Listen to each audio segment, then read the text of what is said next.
आपके बच्चे का निरतिशय पुण्य है। आपके बच्चे का कैसा निरतिशय पुण्य है कि आपके बच्चे को बाई बर्थ घर के अंदर एसी मिला, अच्छी गाड़ी मिली, जैगवार मिली, अच्छे होटल जैसी घर के अंदर किचन मिला, अच्छी बहुत अच्छी ड्रेसिंग टेबल मिली, खाने पीने को अच्छे मिले, नौकर चाकर मिले। आपके बच्चे का पुण्य था इसलिए सब मिला, लेकिन उस पुण्य का उपयोग कैसा करता है? आपका बच्चा निरतिशय पुण्य वाला है कि आपके बच्चे को उस पुण्य के उपयोग करके वो पाप का बंध करता है। एक शातिशय पुण्य होता है। दो प्रकार के पुण्य होते हैं, ऐसा नहीं कि एक ही प्रकार का पुण्य होता है। रावण के घर में भी लक्ष्मी थी पुण्य के उदय से, और राम के घर में राम ने अयोध्या में जन्म लिया, वो भी पुण्य के उदय से। एक निरतिशय पुण्यशाली रावण, सोने की लंका, लेकिन धम्मम भोग निमित्तम न दुतु सो खम्मक है निमित्तम। वो जितना भी पुण्य से मिला भोगो भोगो भोगो भोगो भोगो में।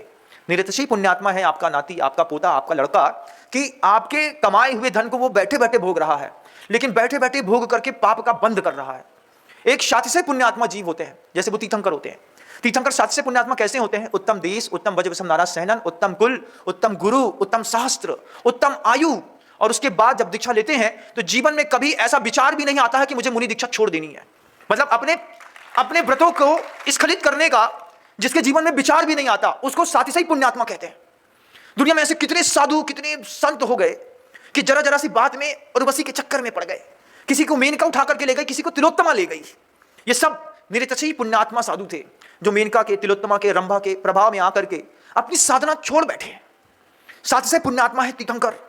हजारों देव देवता भी आ जाएं, देवियां भी आ जाएं, जम्बू स्वामी कैसे शातिशय पुण्यात्मा 8 स्त्रियां समझा रही हैं, रूप लावण्य का प्रदर्शन कर रही हैं, भोग विलास की बात कर रही हैं। उस शातिशय पुण्यात्मा के मन के अंदर बस एक बात है, एक रात गुजर जाने दो, सुबह सुबह सुबह उठ करके पंच परमेष्ठी, पंच गुरु चरण शरणम दार्शनिकस्तम पृथक पृथक ग्रह्य। शातिशय पुण्य आपका है। अपने जीवन में देखिएगा, इतने सारे व्रत पाले होंगे आप लोगों ने। किसी ने 64 रिद्धि का, किसी ने तत्वार सूत्र का, किसी ने एक दिन का उपवास भी किया होगा, एक आसन किया होगा किसी ने। ऐसे कैसे कैसे लोग होंगे षष्ठी पर। लेकिन बताइएगा कि वो कौन सा व्रत था जिसको आपने बिना दोष लगाए पूरा दिन जी करके निकले हैं। सुबह से लेकर शाम तक कहीं ना कहीं दोष लग जाता है। एक उपवास का सहारा लिया, उपवास किया, लेकिन सिर्फ जिह्वा का किया, कान का नहीं कर पाए, कान का किया, आंख का नहीं कर पाए, आंख का किया, स्पर्शन इंद्री का नहीं कर पाए। कितने सारे ऐसे पापी हैं इस संसार में, अष्टमी चतुर्दशी के दिन ब्रह्मचर्य को गृहस्थ जीवन में भंग करते हैं। कभी पति नहीं मानता है, कभी पत्नी नहीं मानती है। क्या है? पुण्य है, सब है, लेकिन हमारा पुण्य पाप बंध का कारण है। एक कुछ पुण्यात्मा दुनिया में ऐसे हैं जिनके पास पुण्य है, जीवन है, सब है उनके पास, और उनको अपने पुण्य पर बहुमान है। अपने माथे पर खुद एक अपना वजन लेकर के चलते हैं, कुछ भी हो जाए अपने व्रतों में दोष नहीं लगाएंगे। ये शातिशय पुण्यात्मा लोग गृहस्थ भी होते हैं, विजय सेठ विजय सेठानी के जैसे, सुकुमार सुकौशल के जैसे। घर के अंदर विजय सेठ विजय सेठानी का सोचिए, वो अपने घर से शुक्ल पक्ष का ब्रह्मचर्य लेकर के आई, इसने कृष्ण पक्ष का यहां पर ब्रह्मचर्य व्रत ले लिया, शादी कर ली। मजाल है कि कभी एक दूसरे को छुआ हो, देखा हो, दाम्पत्य जीवन एक साथ गुजारा, और साधना में ऐसे चरम पर पहुंचे कि उन गृहस्थों की साधना ऐसी कमाल कर गई कि रोगी साधु उसके घर के अंदर आए, उस गृहस्थ दंपति ने अपने ब्रह्मचर्य के प्रभाव से साधु के शरीर का रोग दूर कर दिया। आपको लगता है गृहस्थ के पास कोई आश्चर्य नहीं रहता? अरे गृहस्थ भी जब शुद्ध व्रतों का पालन करता है, साधु तक को चमत्कृत कर देता है।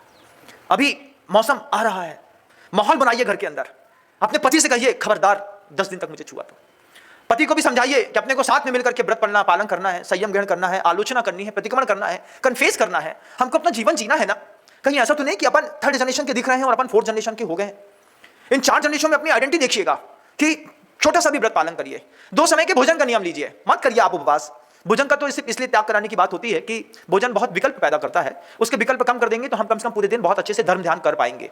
तो खाने पीने का सुबह से दिमाग में रहता है ना, फोबिया रहता है, उठे हैं तो कॉफी चाहिए, फिर पोहा चाहिए, फिर हलवा चाहिए, फिर समोसे चाहिए, फिर गुटखा चाहिए, फिर चाय चाहिए, फिर खाना चाहिए, फिर स्नैक्स चाहिए, उसके बाद फिर पापड़ चाहिए, फिर फ्रूट्स चाहिए, उसके बाद फिर दोपहर में कुछ खाने को फुल्की चाहिए, शाम को खाना चाहिए, रात में डिनर चाहिए, सोने से पहले एक बार 1 गिलास दूध चाहिए, उसके बाद 2 इलायची चाहिए, उसके बाद सोएंगे।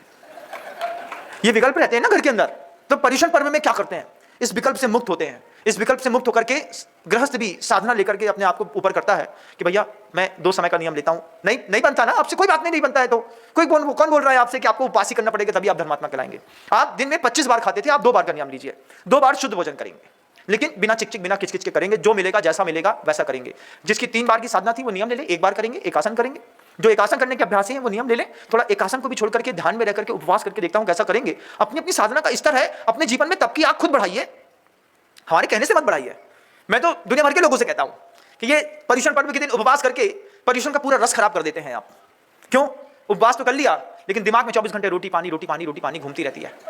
बिल्कुल गुड़गुड़ गुड़गुड़ गुड़गुड़ गुड़गुड़ करती रहती है, क्योंकि आपका निरतिशय पुण्य है। आप त्याग कर सकते हैं, लेकिन उसके मोह से आप उठ नहीं पा रहे हैं। ये त्याग वो लोग करें जो मोह से ऊपर उठने की कला जानते हैं। अरे हो गया, खाए खाए नहीं खाए नहीं खाए कोई फर्क नहीं पड़ता, क्या बात, तुम भी कहाँ बड़े लगे रोटी पानी के चक्कर में, छोड़ो इस बात को। मैंने गुरुदेव को देखा कितनी बार, कोई बहुत अच्छा व्यक्ति आ गया, वो बात करते रहे, बात करते करते उन्हें 9 बजे बात शुरू करी, 10:15 बज गया, और 10:15 बजे जब हम लोग गए, इशारा किया, गुरुजी आहार का समय हो गया, धीरे से इशारा करते थे, जाते थे, कुछ चीज ऐसे पटक देते थे, दरवाजा खोल देते थे, खिड़कियां खोल देते थे। वो समझने लगते थे इस बात को कि लोग आ गए हैं, घड़ी दिखा रहे थे, घड़ी सामने रख देते थे। अब सीधा नहीं बोल पाते थे कि 10:15 बज गए, फिर धीरे से बोलते थे 10:15 बज गए। आचार्य भगवान बिल्कुल उनको इतना था कि अगर कोई अच्छा व्यक्ति आ गया है, कोई विद्वान आ गया, उससे चर्चा कर रहे हैं, फिर धीरे से बोलते थे, आप लोग हुआ, मुझे और भी काम है, रोटी नहीं खानी, तुम लोग जाओ ना अपना काम करो। वहीं पे हम लोग दूर से बैठ करके नमोस्तु करके अपनी भक्ति पढ़ी और चले गए। गुरुदेव उनसे बात कर रहे हैं। फिर दोपहर में जब वयोवृत्ति तारीख में गुरुवर से पूछा, आज आप आहार में नहीं गए? अरे बहुत अच्छा विद्वान आया था, उससे बात कर रहे थे, अच्छे तत्व की बात हो रही थी, अध्यात्म की बात कर रहा था, उसको समझना चाह रहा था परम पारणामिक भाव क्या होता है। उस पारणामिक भाव की बात करिए, गुरुवर ने अपनी रोटी पानी सब भूले। जब तक औदैहिक, क्षायिक, क्षायिक इन सब भावों की बात होती थी, गुरुवर को अपना सब काम दिखता था। लेकिन किसी विद्वान ने आचार्य भगवान के सामने पारणामिक भाव की बात करी, और जैसे पारणामिक भाव की बात करिए, गुरुवर का जैसे अंदर का मन मयूर पूरा खिल जाता था कि कोई तो मिला पारणामिक भाव की बात करने वाला। अब इससे पारणामिक भाव की आत्मा की चर्चा करेंगे। उस दिन कभी गुरुदेव ने रोटी नहीं देखी, नहीं तुम लोग जाओ अपना काम करो, मुझे दूसरी जगह रस आता है। फिर गुरुदेव कहते थे, मुनिवर ज्ञान रसोई पकावे, आप बनावे आप ही खावे, खावत नहीं अगावे, मुनिवर ज्ञान रसोई बनावे। ऐसे वो परम पूज्य गुरुदेव अनंत की यात्रा पर, और उन्हीं परम पूज्य गुरुदेव के द्वारा स्थापित हमारे नवीन आचार्य महाराज परम पूज्य गुरुदेव, जो अपनी अनंत में जाने वाले लोगों की यात्रा के लिए एक रथी बन करके बैठ गए, खजुराहो में धर्म साधना कर रहे हैं। कैसा सौभाग्य का क्षण है कि हमारे पास अभी भी वक्त है किस बात का। जो लोग चूक गए हैं गुरुदेव श्री विद्यासागर जी महाराज जी की भक्ति करने के लिए, उन सब के लिए एक अवसर है कि अभी जीवन रहते गुरुदेव श्री समय सागर जी महाराज जी की निर्दोष भक्ति करिए और अपने पुण्य को और महिमावंत बनाइए।